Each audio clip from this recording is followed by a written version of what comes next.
All right, Mark Evans, you are up, my friend. Welcome to Dad Edge, my friend. It's good to see you.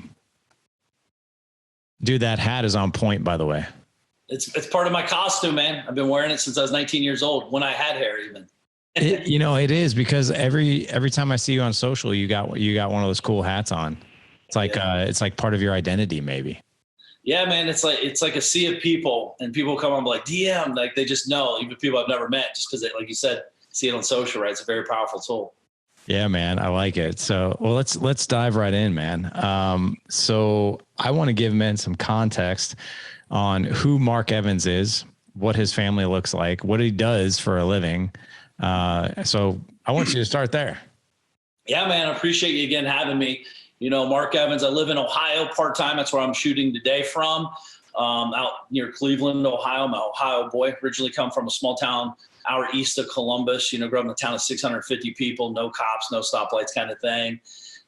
If I was going to do something wrong, my neighbors already called my parents before I even did it. It's such a small town, I had a great dad. I have a great parent family, hardworking people, didn't have much money, but, and if they ever fought, it was about money, which the reason I'm sharing that is because where I'm at today is, I've worked really hard to learn how to make money and build businesses and create a lifestyle around that. I also live part-time in Florida, Parkland, Florida, half the year. I have two kids. Mark will be 7 in August. My daughter is Drea. She just turned 3 in April. And my wife, actually, in a couple of days, will be together 17 years, married 8 this year. So we got to travel around the world for 7 years and all that good stuff. But, I'm an entrepreneur. I've never had a job. Actually, in 2 days from now, I'll be an entrepreneur for 26 years, my entire adult life. Never had a W-2 job. If I don't kill it, I don't eat. And I'm definitely eating over here. I love working, probably like most guys listening. We love working. We love what we get to do. Not have to do, we get to do it. And I just, it's just doing the business, man. Real estate is what I started off in, construction, real estate, did thousands of real estate transactions. Now I own multiple companies in many different verticals and, obviously an investor, we have a little bit of capital. So I invest privately in apartment buildings and companies and food and bev companies and such like that now, and kind of just living life, man. And so you've never had a W-2 job? Not my adult life, no. What was your first venture?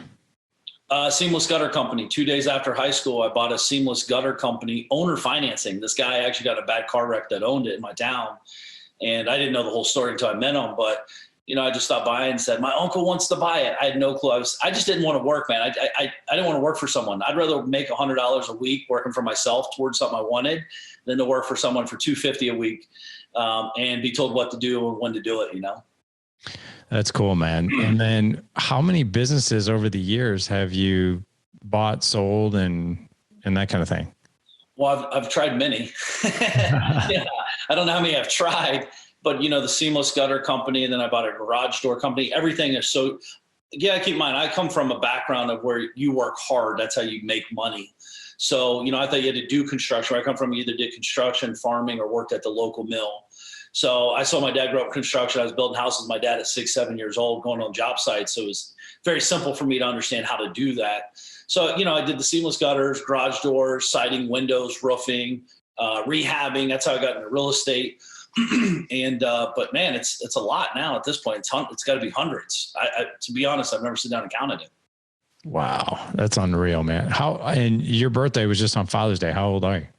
44. 44, man. Oh man. Okay. And then tell us about your family. Yeah. My wife, Dina, she's a stay-at-home mom, kind of does her thing.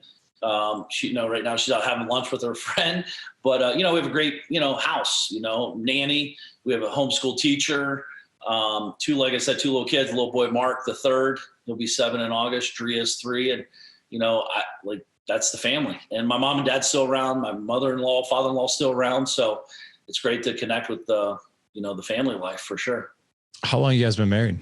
It'll be 8 years in August, but we've been together on the 27th of June. It'll be 17 years we've been together. Wow. So what took you so long to get married? We traveled the world for 7 years. That's it. Yeah. We both were taught like, listen, when we get married, we're going to have kids. It wasn't like just kind of, not doing it. We were engaged for 8 years. prior to marriage. So it was like, we're traveling, we're in Spain, we're in Italy, we're in, where were we at? I forget the island, somewhere in Thailand, and Phuket or whatever. And we just had fun, and we knew when we'd settle down and have kids, it was going to change the game a little bit for traveling, as you know. Man, it's funny because me and Jessica, we were engaged. Well, we were together for 7 years before we got married. Mm-hmm. And everybody was like, what took you so long? I was, oh my God, and her friends too, man, were giving me so much grief of when are you going to ask my friend to marry you and stuff like this. And I wish I had a cool story. We were traveling the world, but to be honest, my story is I was terrified to get married because I didn't want to end up divorced. And that's what probably took me so long. It was this just overwhelming fear, which is just such BS, man. Anyway, so let's I want to talk about marriage I want to talk about your childhood first. Now I've seen you on social. You take some photos with your dad. Yeah. So you guys, from what I can tell, it seems like you're pretty close to your dad. Well, I call my parents every morning. I talk to my mom and dad. They're still together. They're actually, tomorrow they'll be together 45 years. Whoa, dude. So they've been married. So my mom and dad are they're machines. It's amazing. My dad deals with my mom. My mom's a whole nother person. She's wild, she's always sick and something's always going on, but he sticks with her. It's ride or die. And that's kind of how I am too, man. I take marriage very serious. I think a lot of people are just kind of conveniently married. So it's it's easy now, but when it gets hard, they bail. We really hunkered down. But yeah, my dad, my parents were young. My parents had me at 18 years old. And so very young, my dad's like my best friend. He is my best friend. And we get to hang out, golf, talk, smoke cigars together and just be buddies, honestly. That's cool, man. What are some really fantastic things that your dad taught you growing up? Work, grit, respect. My dad's a character. He's a funny guy. So I got my personality, hanging out with my dad, watching how he communicated with people, being silly, saying silly stuff, offending people, and then backtracking and then making them laugh and turning it into something funny. So he gave me, the gift of gab, if you will, when you're outside hanging out. He just taught me, just love, be a good dad, he didn't even know he's doing it. I don't think back then, like I said, it's different times, right? So we grew up in a small trailer court until I was 10 years old. And then my mom and dad still lived in the house we moved when we were 10. But they just taught me how to work. My dad worked 6 days a week, if not 7. And he just showed up every single day. The biggest thing they did for me, man, honestly, it sounds so weird, but they showed up to every sporting event I did. I swear I don't even know how they did it, but they were at every single event. And I remember my buddies, we didn't come from a, big money area, but our buddies, if their family's making 10 grand more than my parents, they were never at their events. So we're walking out the tunnel of football and I would know without a shadow of doubt, my parents were sitting there supporting me. And my buddies that, their parents very they might've came to one game a year. So just by them showing up and doing the work when it's inconvenient, I think that was always something I paid attention to my mom and dad. That is really cool. And did you have siblings growing up? Yeah, I have 2 sisters. We're all 13 months apart. Mm-hmm. 13 months, almost Irish twins. Yeah, I think that's what it is, right? So I was born in 78 in June. My other sister, July of 79. My other sister, August of 80. So yeah, we're all it was wild. I don't know what my mom and dad were thinking. they were on a mission, I think, to have you guys back to back to back. So you learned lessons around working hard from your dad. What about working smart? Talk to us about that. Well, they never thought about that. My mom and dad still work hard. They don't think about working smart. It was something that's never, again, keep in mind, my dad is working smart compared to how his dad worked. His dad worked 5 jobs until he ended up in a nursing home and died, my grandpa. So, working smart is relative to the situation of smart. And what are you comparing smart against? I always look at that as my dad did the best he could with what he had. And so he's working smart compared to where he come from, but I'm trying to work smarter than he did. And I hope my son works smarter than me and my daughter. That's cool, man. So you mentioned it in there. What is your main business right now? Well, my main business is leadership with all my teams. I have multiple companies. I was on a team leadership call at 10 o'clock this morning. Media, I have a pretty big email media company. We send out about 700 million emails a month out of that company. I'm sorry, did you say 700 million? Yeah, it's a lot of emails. So we're a pretty big email marketing company in the financial sector. So we're communicating through newsletters and such like that. So we have a lot of companies that come in and purchase traffic. We drive traffic. If you get a newsletter, it's like, hey, blah, blah, blah, click here to learn more. That's kind of what we have a company that does that. So that's a pretty good sized company. We have a pretty big data company in the real estate investment space, data. So if you get those calls or texts or email or letters in the mail, like sell your house for cash, stuff like that. We have a company that does that, provides those services. But I have mentorship programs and mastermind groups and all that too. But, my main businesses are real estate, data, and media. Wow. And so how do you help people in those areas? Because I imagine you're a mentor, and if you're facilitating masterminds, you help people in those areas. I think the biggest thing is I have a whole saying of king of the dipshits. I think a lot of people hang out, what's that saying? You hang out with the top 5 people, you become one of them. But the problem is, what I've realized is a lot of people can't really communicate or talk about real life stuff to their real friends. Sounds weird, sounds crazy. It's very surface level conversation. Like, dude, I got a raise. It's like, yeah, but I make more money than you. It's like, but you only make a quarter an hour more than me. It's like, and not only that, real entrepreneurs, like, hey, who do you call when you say, dude, I just made $1 million today? Yeah. And and to me, if they say it to me, I'm like, dude, why wasn't it 5 million? Here's what I'd have done different. Here's what, execution or great job, by the way. You say that to your king of the dipshit group, dude, you say, oh my God, man, you're rich. You're buying drinks for everyone. Like, it's just out of context. It really, so what happens is they actually start lowering their standards and going backwards instead of forward. So what I've done, I've been able to help a lot of people. Well, I want to help a lot more, but along the journey where, mind expansion, vision, bigger picture stuff, next level stuff, honestly, is really growing, and connecting to the deeper levels and really, man, relationship capital. We connect, we have a lot of amazing relationships with really real people doing some real neat stuff in the world. Interesting, man. I'm always fascinated by the real estate market. Can you give us, I don't know if you were prepared to talk about this or not, but I think it's appropriate since we're talking about real estate. For years, people have, been really enjoying these aggressive rates, right? That we can borrow money with the low cost of these rates. What do you think is going to happen over the next 18 months to 2 years with everything going on? Well, the rates are going to go up this year 2 more times for sure. It has to. I've known about this for 12 months. It's kind of behind the scenes. You're talking to big banks. You know what's going on. They have to raise interest rates to hedge inflation. The country does, by the way. It's about saving the country, not necessarily individualized stuff. But no, listen, I mean, if you have real good assets that are producing cash flow, by the way, this is the difference though. A lot of people don't understand the asset versus liabilities. Your single family house is a liability because you got to pay money out, right? If you own an apartment building or a single family or rental and it's producing an extra 200, 300, 500 a month in net cash flow, that's an asset. Our houses, our cars, our boats and all this stuff are liabilities. And, I think the people that are overextended, the middle class, are really going to they're going to get beat up, honestly, man. And it's going to be bad.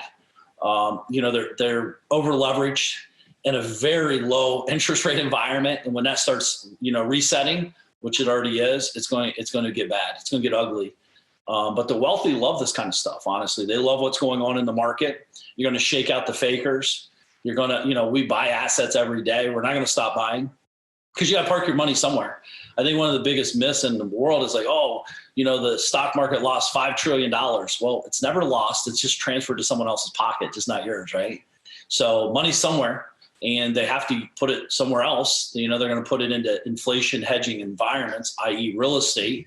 Real estate's going to go up just because of inflation. It's going to be a wild game. Yeah. Interesting. Okay. Well, that's fascinating. Why does the wealthy like it when interest rates go up like this? Well, I'm curious. Yeah, no. So like, again, you've heard that saying, right? When there's blood on the streets, that's when the opportunity exists. Oh yeah. It's easy to say it in retro, like, 20 years ago when blood on the street, rephrasing what everyone says. There's blood on the streets right now, and wealthy get wealthier. So what happens is we know we're buying cash flowing assets, and people don't have, they've overextended. Maybe they have 2, 3, 4 assets, but they got to liquidate because they have equity in them.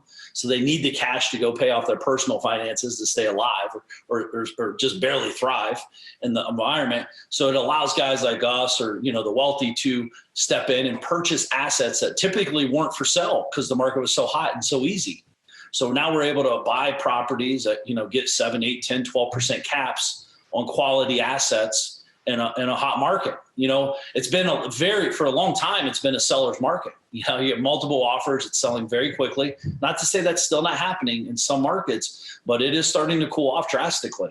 You're going to see houses sitting on the market a lot longer. And we're talking about liability markets, single family residential. But apartment buildings and all that, it's a great time to be stocking up on asset portfolio stuff because you got to hedge inflation, and assets will do that. Cash flow is cash flow, Larry. At the end of the day, if I buy something for $1 million and it makes me 10 grand a month, if it goes to zero in value, I still make 10 grand a month. That's the difference. We want it to go up in equity, but that's speculation.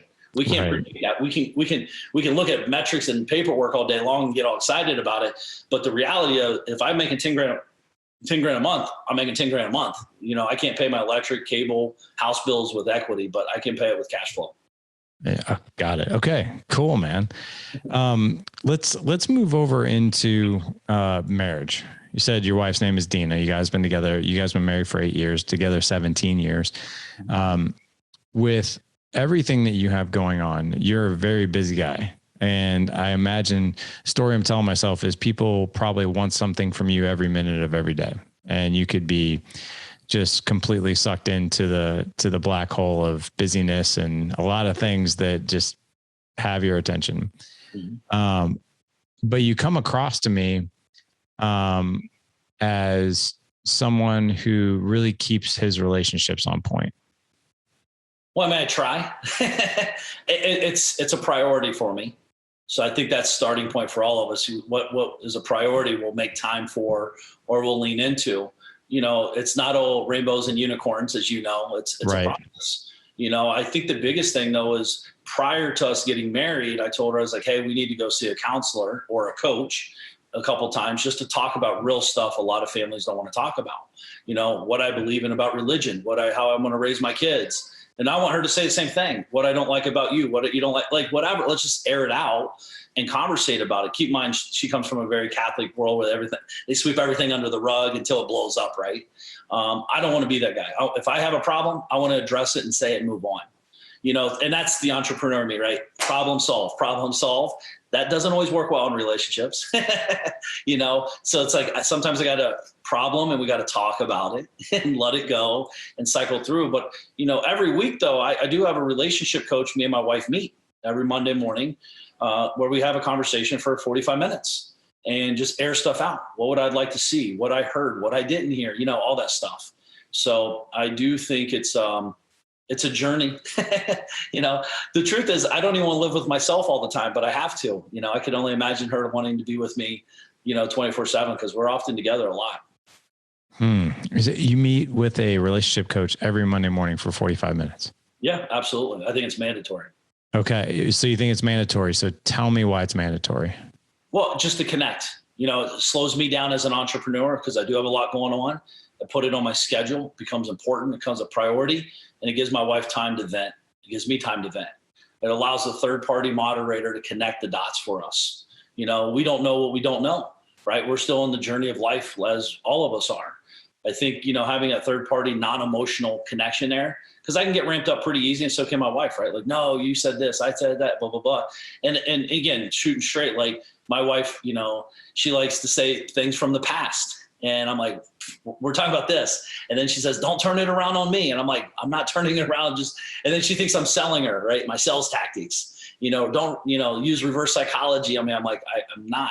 So it's like just navigating those conversations, sometimes they're very tough ones. And sometimes, we're very just like, either way, when we get done, we're very like, feel a little lighter today, and we move throughout the week. I think it's something everyone should do, Do you think it's something everybody should do from like a preventative maintenance standpoint? Like, so for instance, we wouldn't think about going, 20,000 miles without getting our oil changed. Yeah. We'll do that in our relationships, but do you look at it as like, this is preventative maintenance. This is what actually keeps us on point as a married couple. Yeah, I think, listen, I think some people are proactive people and reactive people. I think the majority of the world's very reactive. You go see the counselor when shit's already hitting the fan and it's pretty much done. It's almost too late. And now you're going backwards real hard. It's a whole nother level. I have a buddy going through it right now. It's not looking good. And, it's like when you call a lawyer, like you don't call the lawyer to be proactive. Like, hey, here's what I should do. You call him when you're like, I'm getting sued. Here's what's going on. So I'm very proactive in myself. I want to learn about myself. I want to know my flaws. I want to know my unique abilities. So I'm very aware, if that makes sense. And I think, Larry, you are too. I mean, we're very aware, Pete. Like, awareness is what the real gift is for us as we go. Because I'm wrong. I'm wrong daily, right? And I want to get better. And I'm aware, but also proactive about being better person every day. Do you think a lot of people don't want to do that because they want to protect their ego? Like, I don't want to be aware of what I'm doing wrong. I just want to learn more of what to do right. Yeah, I don't know if it's ego or just stupidity. Honestly, man, I think a lot of people use their ego saying, because it's just lack of knowledge. But if you're trying to be better, why is ego even in there? Like, ego and being better kind of sometimes it's like water and gasoline, I don't have an ego, man. I just want to be a better human being better today than I was yesterday. And if I have to be told I'm wrong and I need to adjust and get better, to me, that's what I want to do. Yeah, no, I hear you, man. I think a lot of people are a bit freaked out on that one. Like, don't peel back the onion layer too far. I don't want to see what's under there. You know what I mean? So now what about raising kids? What about being a parent? How do you go about preventative maintenance with that area? Well, we talk openly with our kids. Like I said, we've always been homeschooling people from the get-go before all this crazy stuff was going on. But and it's not weird homeschooling where they're stuck in a closet and all that stuff. And yes, they're socially, acceptable people. But for us, it's just talking. We talk every day. What's going on? Where are they at? We have, like I said, we have a great support team around us where we're at in our life now with our teacher and nanny and all that good stuff. So everyone's on the same page. But yeah, I mean, listen, I don't know. Like, keep in mind, my kids are still young, right? So I think I think this gets a little bit more hands-on as, keep in mind it's hands-on now, but like a little bit more aggressively hands-on when they get to the 11, 12, 14, start experimenting with stuff that we all did as children. But again, I'm very open about that stuff. I don't like, oh my God, my kid's never going to smoke weed. Dude, they're going to try stuff. And someone's going to control that narrative. I want it to be me. Let them know, hey, here's what could happen. You're going to do it. If you want to do it, let's talk about it. Like, I don't want to have I got to hide it from dad. I always tell my son every night, if you ever need me, you talk to me. I'm here. So I'm ingraining that at a young age, right? And I'm not just saying it because my parents always told me, man, honestly, Larry, like Mark, but this is back in the day before Uber and all that. But Mark, if you go drinking and ever need someone to drive you, call me. I'll pick you up. You will not get in trouble. We'll talk about it, and that's it, and move on. And what's funny is I never wanted to drink because that wasn't a secret. My mom and dad would let me if I wanted to. It was never a thing, for me. Got it, man. Well, let me ask you this. Your kids are how old again? 7 and 3. 7 and 3, a boy and a girl. Yep. Correct. Mark the third, right? Yep. What's most important for you to raise a strong, confident young man? I just want to teach him grit. If I can just teach him one thing, I want to teach him grit. It's going to be hard some days. It's going to be easy some days, but you got to keep your feet moving every day. And, the biggest thing I teach my kids, what's your biggest asset? You could ask either one of them. Drea doesn't know as much, but as Mark, what's your biggest asset? It's their name. And their name means something. And so you only have one name, right? So it's like, I'm very conscious of, the grit, your name, and just teaching them and again, I'm not trying to build entrepreneurs. I think they may become entrepreneurs just because they see what we do, but I want them to be the best human being they can be. And I want them to be their own person, honestly, So how do you teach grit?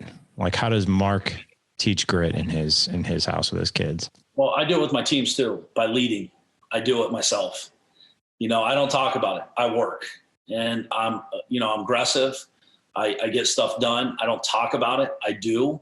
I share the wins. I share the losses. I think a lot of people are so busy sharing all their wins or some of their wins. It's like the highlight reel. Oh man, I scored that winning touchdown in high school. Dude, that was 25 years ago. Forget about that. What'd you do today?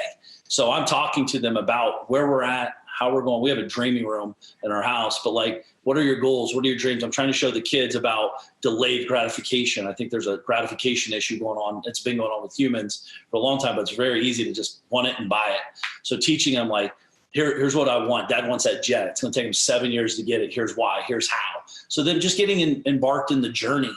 And I like hard, man. I really do, though. I like hard. I like being in the grind. I like being in the grit myself. So I think it's just going to come naturally just by me simply doing it, to be honest.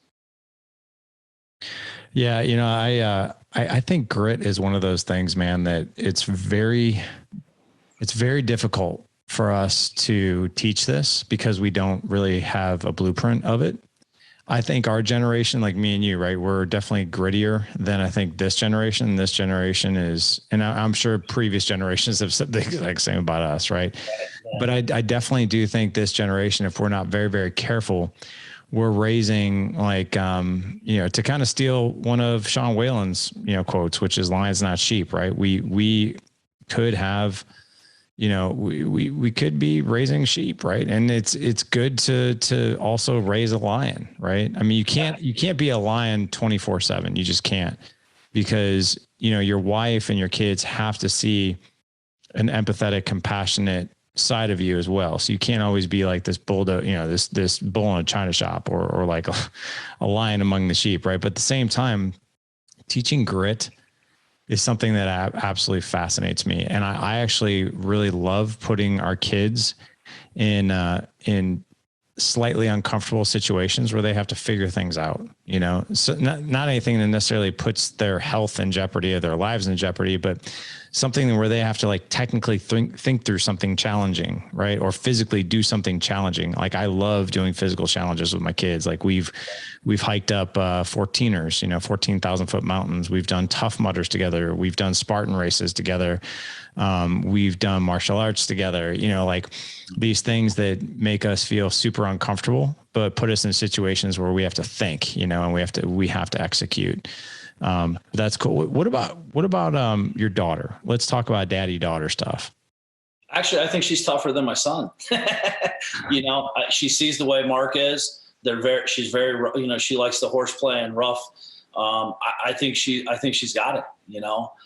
I think, the biggest thing both of these kids have is their temper. That's the biggest thing, because Mark's in Taekwondo and all this stuff, and he gets mad if he doesn't win or whatever, right? So I teach him. I'm like, dude, like we were at this little fair and they're jousting, right? And Mark knocked this kid's block off 3 times. Kid goes crying. I'm like, yes, yeah, that's what I'm talking about. But I'm like, also, Mark, there's a bigger kid around the corner that can knock your block off in a second too, right? And I'm telling Drea this. I'm like, Drea, watch, Mark's winning, but like, and then, so teaching her that, but obviously she's my princess, but also at the end of the day, I got to teach her, my biggest thing I want to teach my daughter, honestly, is independence. Right. That's like my biggest thing I want to teach my wife as well. My wife is, we have a great life, but also she's never really had to work, right? As we've been together since she's 24 years old. But independence for a female for anybody, let alone a female, is massively important. So it's like, but to be independent, you got to be tactical thinking. You got to have gritty, you got to be gritty. You got to be willing to do the work. You got to be willing to stand up for what you believe in, and like all these things. So just teaching Drea, like, I'm constantly reinforcing things into her. So I lay down to go to bed with her pretty much every night. And it's like, I love you, babe. Drea Bear, daddy's got your back. If you need anything, let me know. You're strong, you're smart, you're beautiful, you're confident, like just reinforcing these things as they go to sleep. And like I said, hopefully a percentage of that will stay with them. Yeah, man. You mentioned earlier too, when we talked about grit, that you like to lead by example, right? And even within your teams. So when you talk about, when you think about leading by example, the best lessons, we always say this on the podcast, but the best lessons are caught, not taught. right? We take faith, for instance, right? Oh, you got to have a great relationship with God and Christ and all this stuff, but they've never seen us go to church or crack open a Bible. Then what are we teaching them? Right. But like, what are some of the ways that you like to lead by example? And the other thing I'm really curious about too, is that, from a characteristic trait standpoint, what are some of the things besides grit that you want to not only teach your kids, but teach them through example? Yeah. Well, I love love and compassion. I'm a very, relationship, like I love relationships. I'm very like outward. I want to connect with people. I love gift giving. I love forward thinking, like, hey, where are they at? My dad taught me this, right? When I was working with him as a kid, like have tools ready for him on the next step. So I'm very forward thinking. What's going to happen next? I'm present, but also thinking in the future. A lot of people are harping on the past. Oh, this happened to me. This happened to me. My dad beat me. My dad whooped me, or, whatever.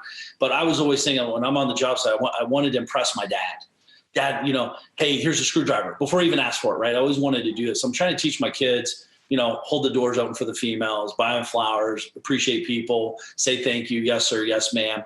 And I do this myself. This is not something I just tell them to do. I'm doing it myself. But also, one thing I do too, Larry, and, I'd love to get your insights, but I sit down with my kids and tell them about how I'm afraid every day. I'm scared. I was getting ready to go speak at Sean's event, 1,200 people. And, my kids think it's normal. I speak on stage a lot, whatever. And I'm like, I'm scared. I might mess up. I might have my zipper down. I might be, and my son's like, but Dad, you don't look scared. I'm like, well, what does scared look like? So it's like, I'm scared and I'm explaining to you. So I'm trying to teach them, like, it's okay to be afraid, but what you do with that information is what really separates you from the next level. But being scared is, I think, part of the game. I think a lot of people don't like being afraid. I enjoy it. So that's what I'm teaching by, again, just share. I'm trying to get better at sharing outwardly through words to my kids about what I'm feeling. Because sometimes I'm more of the quiet guy, hunker down and just go do the work, not talk about it, just get it done. I don't like excuses. I hate them, actually, even though we all have them. But, just leading by example every single day, I think it's a thing. I don't know if that answered the question or not, though. No, it does. I think it's really important for our kids to see us scared, maybe not know what to do. I actually like that. Like, my kids one time they were asking, like, so they were asking us about putting up a backsplash in our kitchen. Yeah. And they're like, Dad, do you know how to do that? I'm like, nope. But here's what I do know. I was like, Home Depot in 3 weeks they have a class on Saturday morning for that. Let's all go learn together. I like doing stuff like that. Another thing too is that, I like I said, I take my boys through challenging things that I haven't been through. Like I just back in January, I went through the Squire event with Bedros Koulian, which is a 15-hour crucible for a rite of passage for a father and a son. Yeah. And my son was like, "Are you nervous?" I'm like, "Yeah." I was like, I don't know what to expect. I have no clue. I know it's ran by a Navy SEAL and Bedros and a few other guys who are in special forces. So God only knows what they're going to put us through. But you know what? I'm up for the challenge. Like, I like to test myself. I'm scared. I don't know what to expect. But I'm also like really willing to step into it to see what I'm made of. And I'm not going to judge myself and, I just want to learn. And I think that's important for our kids to see us do that. I think it's important for them to see their dads nervous, scared, go through something that they haven't, so they can see like that more human side of us. And I also think it's really important for them from a lesson perspective that when they're about ready to go do something uncomfortable, that they're scared, they feel fear. Yeah. But, the true meaning of courage is the ability to act regardless of the feeling of fear by displaying courage, which I think is super important. Yeah. No, I love it, man. You got to take your kids. I don't know if you've ever done this. My wife and I did it, but the Camino de Santiago, the 42-day walk across Spain. I'm excited when my kids get older. I'm going to do it with them. It's 42 days. It's 500 miles. It was the most amazing thing my wife and I did. It was awesome. You're literally out there disconnected. I mean, just walking and connecting. And you really draw weird emotion. It's just a process. It's a journey. It's a really neat thing to do, and I can't wait to do it with my kids. But my biggest fear, Larry, honestly, is raising kids with money. How so? Tell us about that. Yeah, I never grew up with money. Yeah. Right. And I almost went bankrupt twice because I didn't know how to handle money. I never did go bankrupt, but I almost did. I was good at making it, just not good at keeping it, spending it, blowing it. Because again, it's like when you get something and you don't know how to handle it, you just get rid of it. It was fun. I'm not trying to take those years back, but nor can I. But it's a journey I've been working on. I have a lot of friends. I don't want to leave my kids with a lot of money. I will not leave them with lots of money. Actually, I want to leave them with experiences. Yeah. And I think it's so important that, my kids, my son has a couple, but my kids have never been on regular airplanes. They're always on private. We're on big yachts, a couple times a year, and it's not normal. It's not a normal life. And I'm very aware of that and conscious of it. And I don't want them to be, judgmental or jaded so it's like, we talk about those things to the kids and let them know this is not a normal life. We're very lucky and blessed in many ways. Daddy worked really hard. They almost like daddy worked hard, not them yet. Right. So mommy and daddy's worked really hard to get to this point. And you guys get to benefit from this, but also you got to make your own path as well.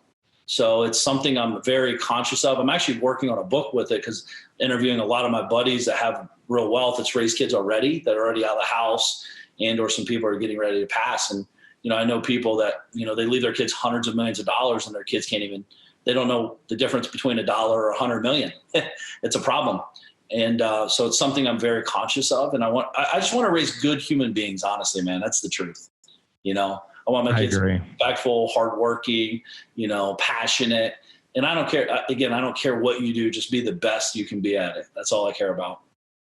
I totally agree with that. And I love that stance. I love that you take that stance with your kids as well, because it's easy, especially like I didn't come from anything either. Yeah. And it's so easy to, just want to give your kids everything because how painful it is to grow up with nothing. Yeah. But what is that doing to them? Right. Oh. We had one guy join our mastermind. This was years and years ago, but he was married, 2 kids, desperately wanted help elevating his relationship with his wife and his kids and all that. Mm-hmm. And we kind of dove into his childhood, and he was given everything. Like his family had 24/7 maids. Like he said he never had to make his bed ever or clean up after himself. Yep. And I'm like, wow, that's kind of interesting. And just out of curiosity, he came and did the mastermind. How much work do you think he did? Exactly. Well, none. Why do you have to do the work? Someone will do it for you. None. He did absolutely no work, and I tell my boys the same thing. I'm like, listen, like we live a pretty comfortable life. But that, but in order for you to lead a successful life, it's not all about comfort, and you got to work really, really hard. And we make our boys work, for their stuff, which I think is important. Mark, what haven't we talked about that is important or meaningful for you? No, I think we need to raise, you've been talking about it, but tactical stuff. We got to teach them how to think and respond, not just think, but also how they're going to respond. Right. Because, I teach my kids, if you get bullied, punch them in the face. That's it. Straight up. I'm not like, the best way to stop a bully is to hit them. I was a bully once, and I've been bullied, and, it's different times now, but like our kids, like, I just want to teach them to think though. Like, obviously if there's 20 kids, you don't want to hit anybody. You just want to kind of do your thing. But, I think we need, I love the journey that you're doing and sharing with your stuff. It's great leadership on all fronts, like with the dads, who's taught us how to be a dad, So, what I've found, Larry, is a lot of people don't even have dads in their life. And if they did, it was never present. I think that's the biggest thing we could give our kids, is just being present. Agreed. Yeah. And I think there are ways, I want to talk about that here real quick before we end the podcast, because I want to talk about ways that we can be present. When we hear the word, I want to be more present, I want to be more intentional. I think those are words that we honestly, we just kick those things around a lot. Sure. And I don't think a lot of people really understand like the meaning behind those words, or even how to actually do it. Yeah. If I could give one quick example, there's something very different about sharing space and sharing high quality connected time with each other. Like I could be sitting next to my 8-year-old as he's reading me a book at night, and I don't even know what words he's on or what book he's really reading. It's just my mind is turning about what I've got to do the next day. And that's not present. That's not intentional. And I'm sitting right next to him. Yep. So, you know what I mean? But how does Mark go about being present and intentional? I think for me, it's interactive, being interactive where I have to be present, moving, I love experience, at the house here, we have little go-karts and motorcycles and bocce courts and swing. Like I have to be present to be pushing my kids in the swing set. I have to be present. Like I don't have my phone out. I think you're right though. I think a lot of people don't understand the words they're saying and what it really means. And don't get me wrong though, we're not 100% on this. I mean, I wish we were, but I do make it very conscious effort every night with my kids. When they go to bed, like I typically lay down with my daughter at night to put her to bed. And it's the best, right? Because I know this is a very short window. I think that's another thing too, is where are your kids at in the cycle of the dad? Because the young ages, like when they're hit certain ages, these are moments that they're really, it's going to change as they get older. And that's why I'm conscious of my parents, shooting them calls every day, because there's going to be one day they don't pick up the phone, and it makes me a better dad, honestly. Yeah. So I think I want to be present, like I said, I think for me, it's more playing with him. It's fun to me. I like to horseplay with them and kick and wrestle and, jump on the trampoline or whatever. Like, it's just the best. They don't care about our next business deal. They don't care about the lawsuits happening. That stuff doesn't matter to them. They right. just want us to be there with them. Like, truth is, man, I knew we were poor. I didn't know how poor. Like, I got socks, underwear, and a toy every Christmas. It was normal. And I never thought that was a bad thing. It was just my life. And my mom and dad were always present. We always got to hang out with them, go to the bowling alley with them, while they're chugging cigarettes in the car, whatever. But I think it's, being present is probably one of the most powerful things we can do, man. Yeah. I'm sure you've heard the saying, kids spell Lovetime.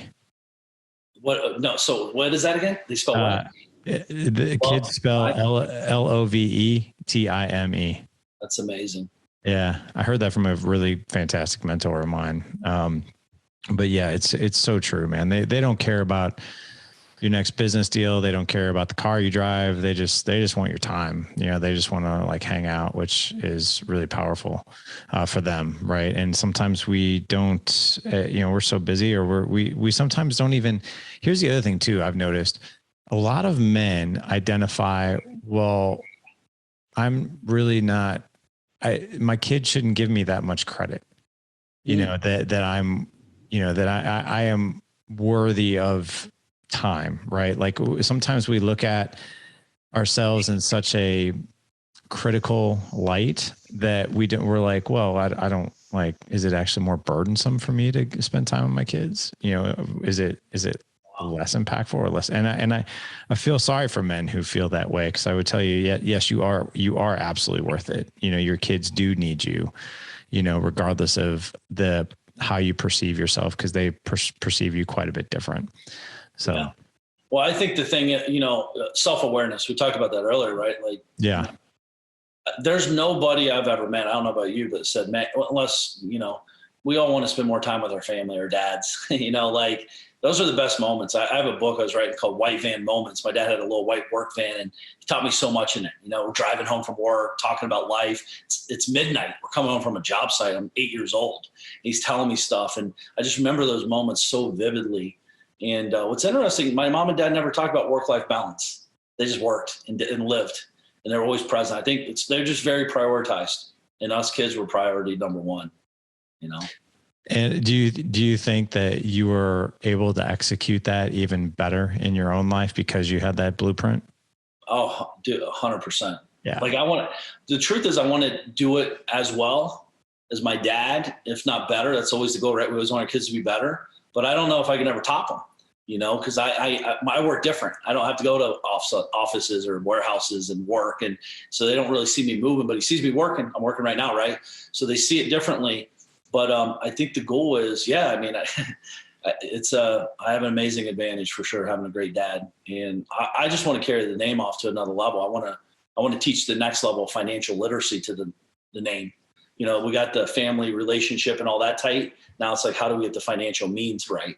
Yeah. My parents struggled really hard. They still, it was pretty tough growing up financially for them. And, I always appreciated what they've done for sure. Yeah, I think that's a huge lesson. Even if you look at the divorce rate, everybody knows is 50%, but what a lot of people don't know is 50% of those divorces are due to missed money management, financial arguments, financial stress in some way, shape, or form. You know, I just got some really good news that my 16-year-old, he's about ready to go into his sophomore year. His high school actually offers personal finance, and he's taking that class. Oh, that's awesome. I know. I was like, dude, that is the most amazing news I've heard in a while. I was like, because the school system and these kids need it. And I told him, I was like, every day I want you to teach me what they're teaching you. Yeah. Because I want to know, like, you know, like also like, hey, there might be some things that we want to tweak here as well. Like, I don't want you like learning through only one type of perception, and perhaps maybe that perception comes from scarcity or whatever it is. But I really am curious, how do they teach this? What's it all about? So we can tweak it for them as well. Cause yeah, financial literacy is huge for our kids. Well, it's huge for everybody. Right. You know, it's wild that, you know, a lot of families are like, they never taught me that in school, but they're not trying to learn it now.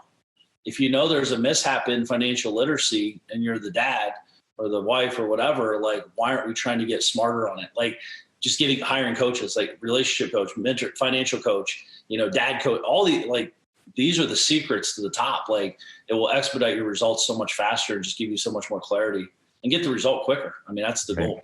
Yeah, so, absolutely. That's awesome. Well, I just want to make sure that the guys can find you and all the amazing things that you're doing, man. Where can guys connect with you and find out more about what Mark is doing in the world? Yeah, you know, I'm pretty active on social media at Mark Evans DM across all handles. You know, IG and Facebook are probably the most prominent for me. And or just go to my website, markevansdm.com. You know, we send out emails every day and connect with people, let them know what we're up to, and help and guide and share. Love to have you on my show one day too, Larry. You know, I want to help people. I know you do too. That's why we're here. Love to help people in any way I can. So yeah, please let me know. Keep me posted. Absolutely. Well, hey guys, you're not going to have to go far for this particular show. Just head on over to thedadedge.com/Friday 6-2 for this show. Again, thedadedge.com/Friday 6-2. We're talking to Mark Evans, obviously uber successful entrepreneur, as well as husband, businessman, the whole 9 yards, father. But Mark, man, thanks so much for coming on today, dude. Thank you, Larry, for having me, buddy. Appreciate you. Hey, you bet, man. Gentlemen, go out and live legendary. Take care.